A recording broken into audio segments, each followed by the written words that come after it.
how could you just up and leave?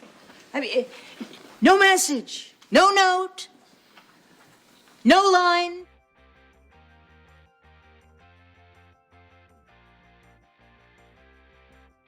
Number 10. That's not Sanskrit. After Shamey breaks up, Amy decides to get back out there, so Sheldon follows suit. He enlists Howard and Raj to plan an elaborate scavenger hunt that will introduce him to his perfect match. We could set it up like a scavenger hunt where the last puzzle gives the winner Sheldon's contact information. This is actually an interesting social experiment. I'm a little jealous of the people who get to do it. Me too, and we've seen the prize. Joe, and today we're counting down our picks for the top 10 funniest supporting character bloopers on Puzzles were really fun. I've never had to translate Klingon into ancient Sanskrit before. Careful. It's addictive. Actually, scratch the last one. In this outtake, actress Leo Timpton, who plays Vanessa, delivers the line and highlights her mistake almost as if it's part of the dialogue. In all fairness, if she hadn't mentioned it, we probably would have never noticed. Or as they say in Sanskrit, asamaketetebi. That's not it either. But Sheldon would have, and he'd likely have shut the door a lot quicker. Well, you certainly seem like a special lady, but as you know, you missed the deadline, so thanks for playing. Number 9. Good question. When Penny struggles to get her foot in psychiatrist Dr. Gallo's door, she asks Leonard to pretend to be a patient and put in a good word. This is crazy. How would my going in there even help you? I don't know. You could talk to her. Maybe if it comes up, you could ask if she's heard about the drug. What if I get caught? A fear of failure. Lack of confidence. Kind of a wuss. Being a supportive husband, he eventually agrees and over time convinces Dr. Gallo to meet with Penny. Only the good doc is one step ahead of her, or so she'd have us think. Do you have any questions? Just one. When you made your husband pretend to be a patient so you could get access to me, what were you thinking there? In the blooper, just as she's about to call Penny out, her mind seemingly goes blank. After a long pause, actress Jane Kaczmarek buys herself a little more time with a witty ad-lib that causes everyone to break. And it goes a little something like this. We wonder what Dr. Gallo would prescribe for this short-term memory loss.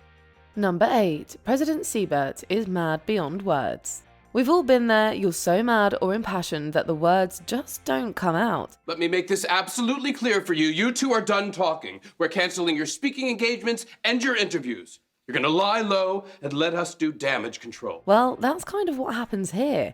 President Seabird is beside himself following Amy's outburst at the Fermilab physicists, who are taking credit for her and Sheldon's work. We're the ones who discovered super asymmetry. So if anyone's gonna feel like they have imposter syndrome, it's us, because we're not imposters. They are. You're imposters and you're frauds. So he calls her and Sheldon into HR to discuss the incident and damage control.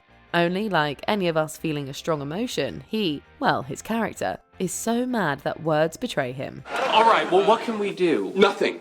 Let me make this absolutely clear. You two are going... Is that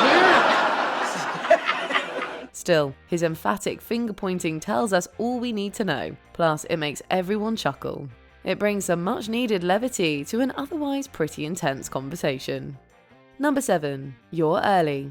If we know anything about Beverly Hofstadter, it's that she's meticulous about everything. And if you tell her you're showing her your lab at 1 o'clock, you'd better be ready on the dot. It's 1 o'clock. You were going to show me your laboratory at 1 o'clock. Her reasoning is unassailable. It is 1 o'clock.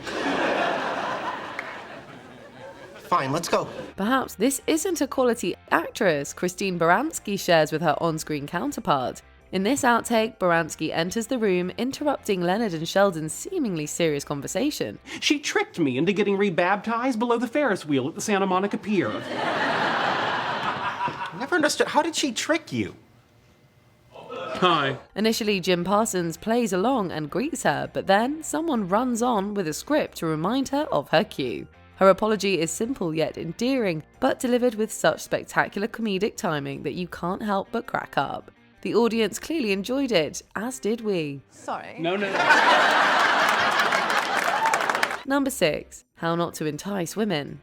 In this episode, Stuart asks Penny, Amy, and Bernadette for tips on making the comic book store more inviting to women. He reels off a list of changes he's already made, including a questionable choice to install a camera over the breastfeeding area. Really? In a comic book store? Oh, don't worry. I've got a camera right up here, so I could watch from the counter, make sure guys aren't being pervs. In the episode that aired, you can see how creeped out they all are, and Kevin Sussman's earnest delivery only adds to the ick factor of it all.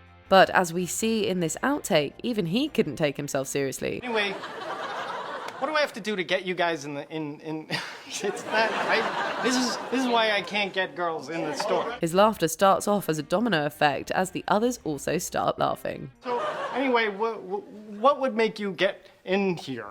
How can I? Number 5. What does Will Weaton really add to the scene? Sometimes it's not just the actors who get confused by who's meant to be where and when. Hey, if you're gonna fire her, then you gotta fire me too.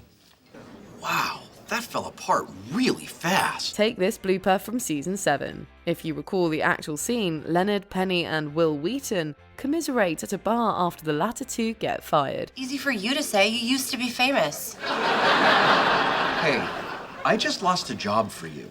All right, I'm sorry you're famous. So we're pretty sure Will's meant to be on the set. Apparently this director was either looking at the wrong page or maybe even a former version of the script when he tried to offer Weaton some direction. Oh, you're already out, sorry. Yeah, this scene really doesn't get going until I leave. Luckily, the actor takes it in good humour and delivers a witty retort that breaks his scene mates, the audience, and of course, us too. Number 4. You're never too old for a good gaff. Comedian and actor Bob Newhart was a great addition to the Big Bang Theory's recurring cast. He brought his dry humour and classic deadpan delivery to the role. Is she upsetting you? Because I can make her go away.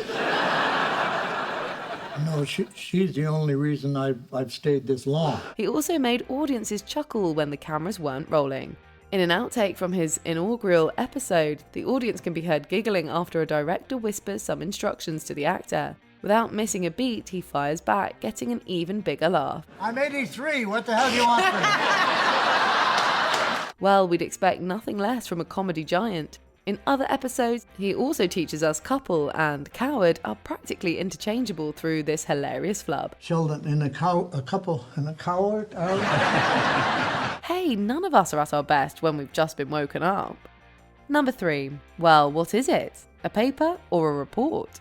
In one of the pivotal moments of season 12, Amy and Sheldon's super asymmetry theory is proven by the two Fermilab physicists we mentioned earlier. This means they could be on the path to a Nobel Prize if Doctors Pemberton and Campbell don't get in their way. Okay, so you weren't even thinking about super asymmetry? Thinking about it? We don't even understand it.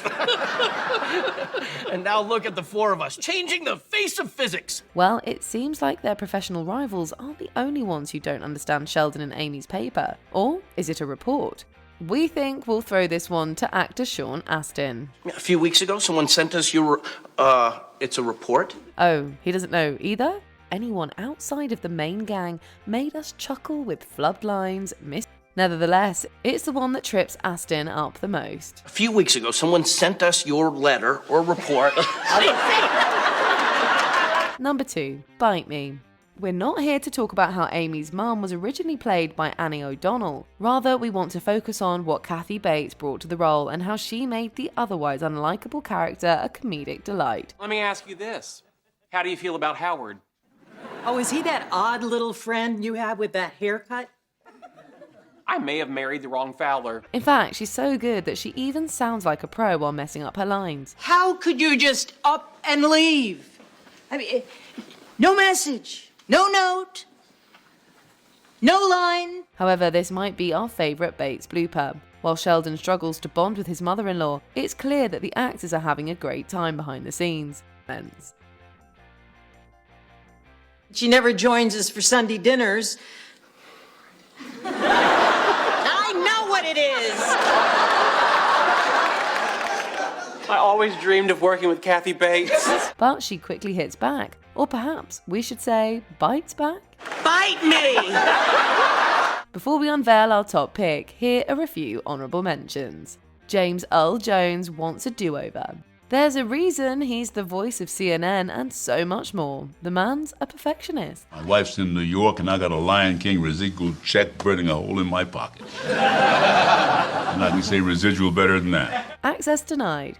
Even bodiless voices can mess up. Howard Wolowitz, access denied. Sorry. Why you shouldn't let stragglers in. This flub is hilarious. I know your names, and if you mess them out, well, I know. Was it names or okay, sorry. This is what happened when they let stragglers in. Number 1. Mike DeGrasse Tyson. Zach couldn't resist a good old catch-up with the science dudes. We're using quantum vortices to replace gyroscopes in guidance systems. What's neat is that they can maintain angular momentum indefinitely. Angular momentum. I was wondering about that. And bless his little heart, he does try.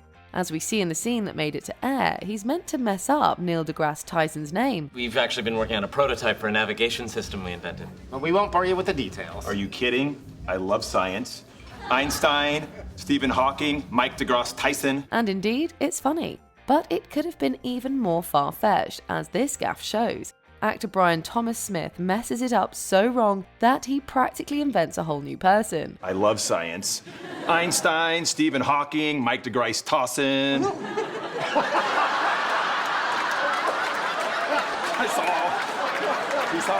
So it's hardly surprising that Kaylee Cuoco finds it so hysterical she almost chokes on her drink.